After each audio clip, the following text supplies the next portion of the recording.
Pardon the interruption, but I'm Mike Wilbon. Tony, the State of the Union address was last night. What's the state of our union? I'm Tony Kornheiser. Unshakable, unbreakable, untamable. I was good with those first two. Untamable? You're what do you think of that? me. What do you think of that? Untamable. That takes it into a new territory. Like jungle cats, don't you think?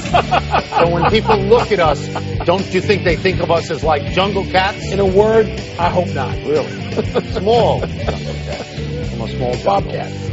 Welcome to PTI, boys and girls. In today's episode, Johnathon Martin speaks, Doug McDermott scores, and Brian Windhorst joins us to preview tonight's Kevin Durant-LeBron James showdown. But we begin today with the uncomfortable back and forth between Marshawn, Lynch, and 5,000 reporters. Rather than get a $100,000 fine, Lynch, who is famously uncommunicative, showed up in an obligatory media session today and said almost nothing. Let's watch and squirm together. What do you think of all this media attention, Marshawn? I really ain't got too much to say, Bob. Marshawn, did you consider just paying the fine and not showing up? I'm here, man, so I don't gotta pay the fine, boss. Hey, Marshawn. Hey, Marshawn. Good, wasn't it? Wilbon, we were writers. We wanted open access to players, but what really is the point in that? There's no point. This is why people hate the media. I was a football writer for a long, long time. Decades. Okay, you were too, maybe not for decades, but at least one of them. And I understand access, but this is buffoonish. This is cartoonish. This is sanctimonious. The press release the football writers put out, it's embarrassing. It's a little over the top. I would just say they appear to be completely out of touch. They're out of touch with what their audiences, their readers, viewers, listeners want. This guy doesn't want to talk. There are 100 players at the Super Bowl who want to talk, who are available. He has nothing to say, and to try to make him say something is regrettable. I think that access is important, and I think you should show up. Agreed. And if you don't want to talk, you politely don't want to talk. Which he did. That's right. He did that. Because he didn't curse at anybody. No. He didn't try to murder anybody, and he was treated like a piñata. And I understand this because I would have been one of those. Well, no, you understand that this is the mentality that the writers want you there, and they want to see they're going to poke you a little bit. The writers in the release call it appalling. The writer, our behavior was appalling. Here, if this happened, and I don't think Marshawn Lynch has anything to say, and I don't think he wants to say anything, and there's plenty of guys that let say him be. But if, for example, his personal PR guy or his agent came and he said, Tony, you're not going to believe this, but Marshawn Lynch likes you, wants to talk with you, just you and him 2 hours. You do it. I run to it. Yes. I run to it. But Because even though I don't think he has anything to say, maybe I want to hear it. This is like, we're going to make you sit here and talk to us, boy. That's what it's like to me.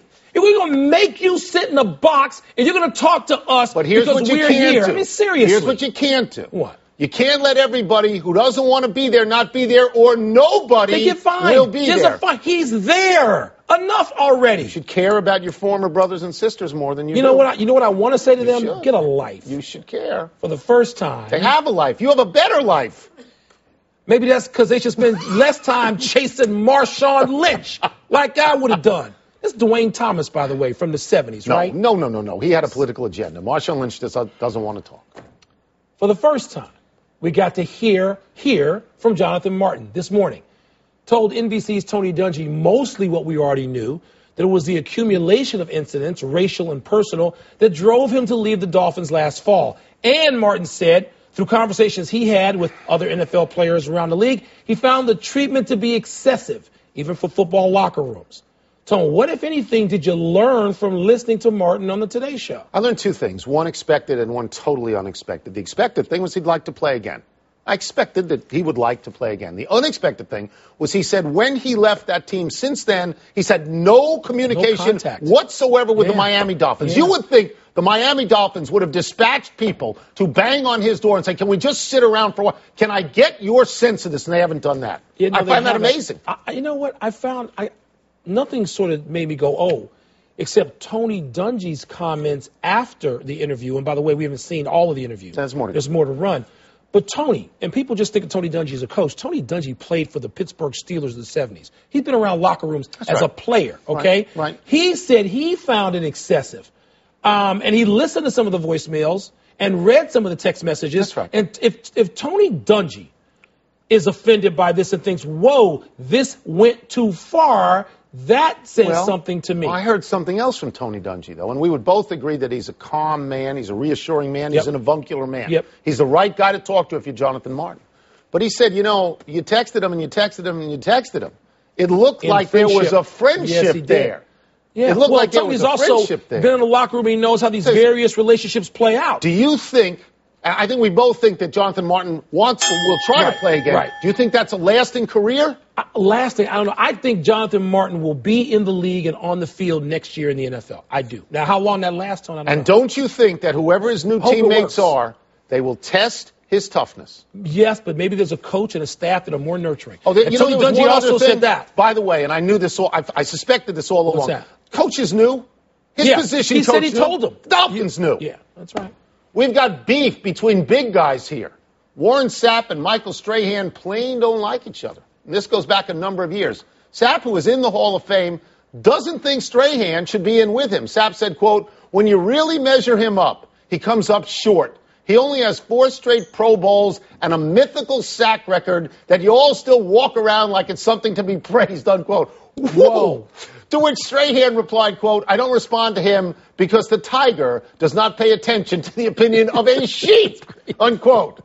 Wilbon, what do you make of this star-on-star crime? Tony, I'm conflicted about it. I'm confused over it. I don't quite get it. I know both of them, all right? And friendly with both of them, and friends with Warren Sapp to declare my own situation here.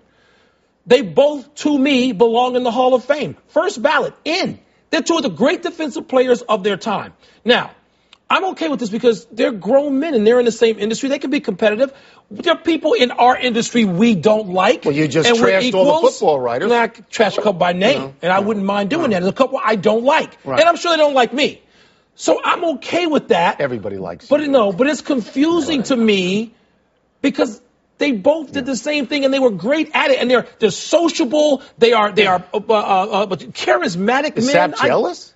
Is he jealous of? What is Sapp? I don't know, because he's on the, because Strahan has more Ripper. viewers? Yeah, I don't know. That doesn't seem like... Because he played in New York, because he wants to rap the fact that he played in... Look. What do you think? We've done this show for a lot of years now. They are 2 of the 3 best people we've ever had on this show. That's right. We would happily go to dinner with one or both. Like them a lot. Do. I don't get... If for Warren Sapp to say that Michael Strahan doesn't belong in the Hall of Fame is crazy. Strahan had more sacks. He had more tackles. And he played outside. Those numbers don't necessarily, Tony, address how great a lineman is who plays inside. Do you think Michael Strahan should be in the Hall of Fame? I used to vote in that room for 10 years. First ballot, I would have voted Strahan in last year, and I would have voted Sapp in the first year. Absolutely. Both. And so this is a fascinating thing on many levels. Can't we all get along? I like these guys a lot, both of them. This is odd, isn't it? It is. Hard to imagine David Ortiz and the Boston Red Sox being at odds, given how fabulously things have gone for both sides in recent years. But Papi, who's going into the final year of his contract, wants an extension. And there is certainly a question as to whether the Red Sox want to further commit to Ortiz, who is 38 years old and exclusively a DH. Papi had one of the great postseasons of all time in leading the Sox to the World Series last fall and has become one of Boston's most beloved athletes. Tone, if you ran the Red Sox, would you give Papi this extension? This is a terrible bind because he is symbolically the most important guy in Boston. And his World Series was great, and he stood up there and he said, this is our blanket city. And everybody responds well to that. He's also 38 years old. And if he wants a multi-year deal, like does he want to finish this year and then get 2 more? You know, what I would do, I think, is I'd give him 1 more now, but do I want a 40-year-old DH? Not in any sport. If I own the Sox, I'm trying to punt on this. I don't know what to do. The only guy I can think of in the history of sports you want to give an extension to at 40 years old is Gordie Howe. And you don't want to do it. But so I'd be more creative about it. I wouldn't even let it get to this point. They have to love Papi. The city of Boston, greater Boston, loves Papi. Sure. All New England loves Papi, They've already paid him over $120 million. But, you know, of course, that's not that much given today's salaries. And Papi's at the end of it. He's looking and go, wait a minute. I'm sorry. Have these people won a World Series? Clayton Kershaw? Has he won a World Series? I got a couple. Right. All right. So here's what I would do. And he got 3, actually, Papi. All right, so Poppy's got 3. I'd say we're going to tear up your contract for this year. Okay. We're going to give you $35 million this year. The Red Sox, the Yankees, the Dodgers, the Cubs, they just print money. But you're not going to give them him next 2 years. I'm going to give him next year something like 15 or 18. I'm not going 40, but I'm going to give him some more money now. If he wants to go somewhere, appreciate it. Michael Jordan finished his career with the Wizards. Yeah. Joe Montana, Jerry Rice, they left San Francisco. People, if they want to go, you got some point. But you can show him some love, right? Yes. Show it to him now. Yes. Tell him you want. Doug McDermott of Creighton had another great game last night. He scored 39 points. His team only had 63. And he had a 3-point shot with 2 seconds left to beat St. John's. As soon as the game ended, people began chatting on McDermott as Player of the Year. Wilbon, do you think Doug McDermott is a surer thing in the NBA than any of those higher-touted freshmen? Probably going to be a surer thing than 1 or 2 of them.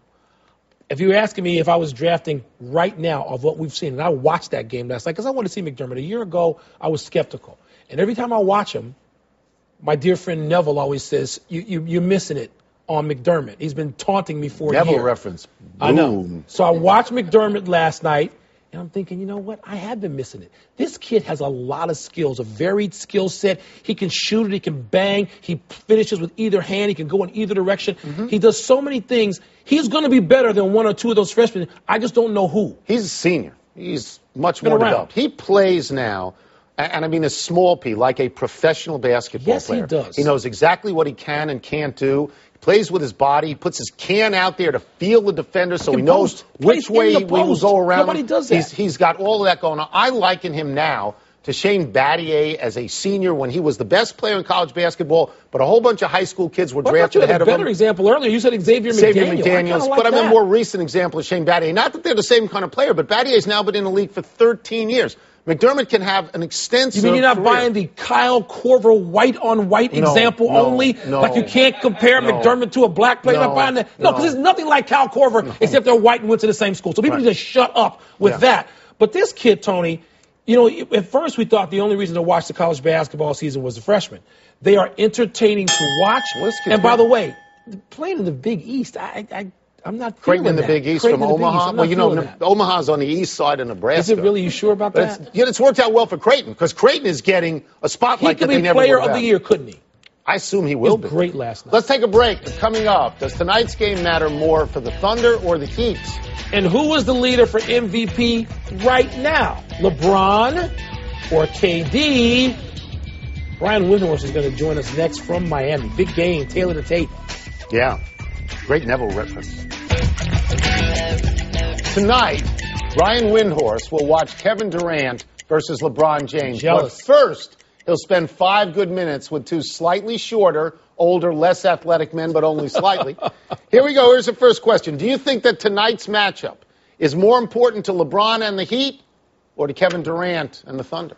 It's more important to the Heat. The Heat have not really done much this year. I mean, they have a nice record because they played the easiest schedule in the league, and their record gets serious now. All of their tough games were backloaded on their schedule, at least the majority of them were backloaded for TV. So the Super Bowl is here. Football season is over. The Heat are going to be all over your TV. They were on your TV on Sunday. They're national TV tonight. They're national TV Saturday night. They're national TV next week in L.A. against the Clippers. So their games get serious. And plus, they got 15 healthy guys. Their whole roster is healthy. Dwayne Wade's going to play. And they're at home.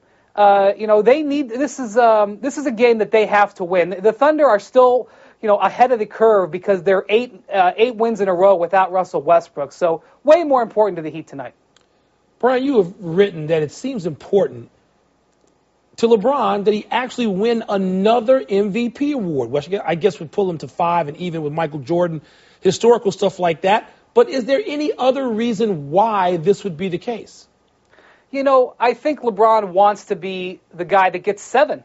He wants to get past Kareem and get 7. When it's all said and done, he may not get 6 titles like Jordan. He may not even get 5 like Kobe. I mean, it's definitely within reach. But he has a chance. He's got 4 MVPs. He just turned 29 a month ago. So he's got a chance at it. And no one's ever won 5 in 6 years. That's what he's trying to do. And more than all that, just forget about the history. I remember being with LeBron the week back in 2011 when it became clear that Derrick Rose was going to win that MVP. The Bulls had a fantastic stretch in March and April that year. They won 16 of 17 games. LeBron was putting up like near triple doubles every night, but Derrick Rose, it was just clear he was going to win it. And LeBron was pissed off. LeBron was pissed off that he was not going to get the award that year. And so I know that it matters to him. Does it matter more than the title? No. But the regular season is, you win the MVP in the regular season. You win the title in the playoffs. And for the regular season, that's what LeBron wants.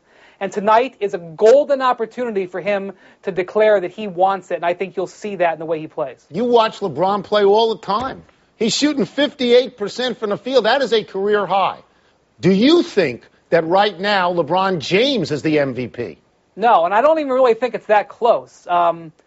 Frankly, the first 3 months of this season have been the weakest for LeBron defensively in probably 7 or 8 years. But we're only at midseason. We just passed the 41-game mark. And last year, LeBron was otherworldly. As good as Durant is been in January, go back and look at LeBron's February and March last year. He was even better.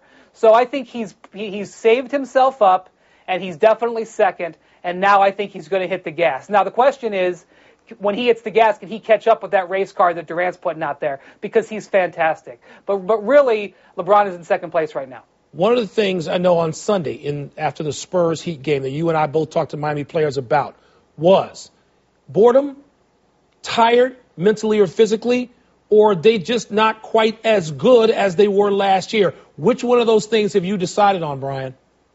I think they're not even hitting really in the gas much at all. Their schedule was so weak for the first 2.5 months. I do think that their margin for error is narrower because they're not as deep. They lost Mike Miller and Dwayne Wade. He's got the knee problem. He's not playing at the same level. And so they don't maybe have as Shane Battier is having a poor year. So, their margin for error is less, but I don't think you can really evaluate the Heat on anything. I know that when they really cared about the game against the Indiana Pacers that I saw last month, they looked pretty good. And I think they really cared about the game Sunday against the Spurs, and they looked pretty good. So when they care, I think there's still a lot there. They're still a very dangerous team. And just to repeat, they're going to care tonight, right? Because LeBron James wants to crush people tonight. I think they're in a stretch right now. This was exactly a year ago. They started their 27-game winning streak a year ago this week. They got serious about their season a year ago right now. And the schedule is dictating they get serious right now. These big games have now arrived on their schedule. So I think you'll see the Heat put their best foot forward, and they'd have no excuse. They're well rested. Every guy, 1 through 15, is healthy. There's no injury on their injury report. So they don't have that excuse. There's no reason they shouldn't be playing high-level basketball. It's time to get ready for the playoffs. Well, we'll see, won't we, Wilbon? Yes, we will. Looking forward to it. As Thank always, you, Brian. Thank you so very much. Appreciate it. Have fun tonight. Thanks, guys. We're taking a break, but when we come back, the PTI weather team examines how the ice in Atlanta will affect tonight's game. I'm sure you would like to do that. Plus, a big night for Anthony Bennett. And a big day for Greg Williams. That's Greg with 2 G's. So I don't want to hear any excuses from you boys tonight. Whoever loses, loses.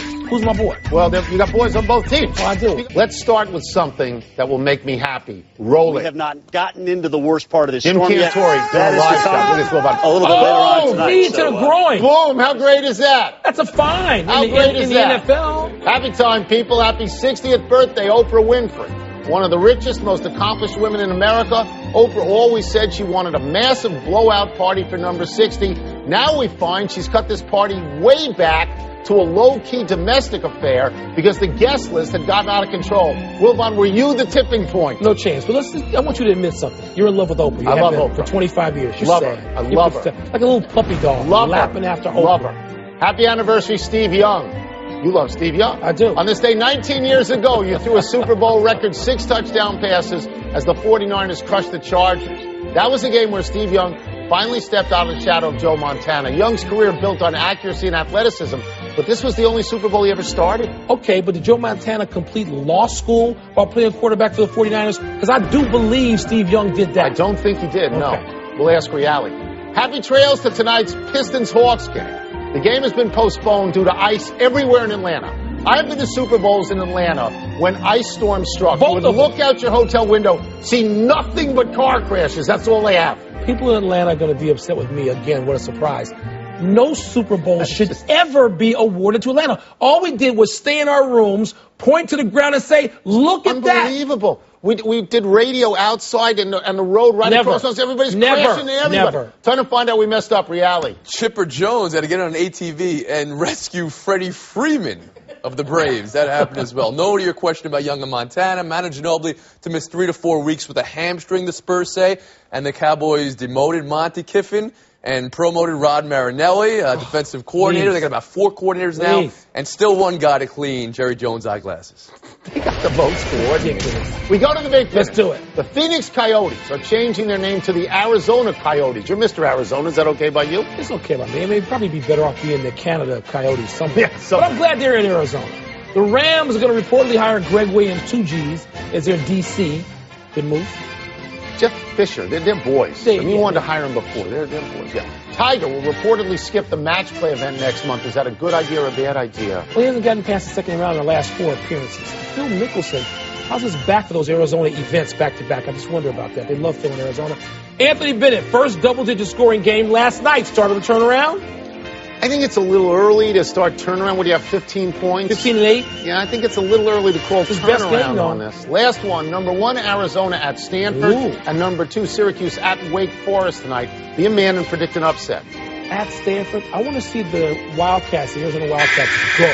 So at Stanford's a tough call, though. I think this is losing. We're out of time. We will try and do better the next time, and I'm Tony Kornheiser. Syracuse not losing. I'm Mike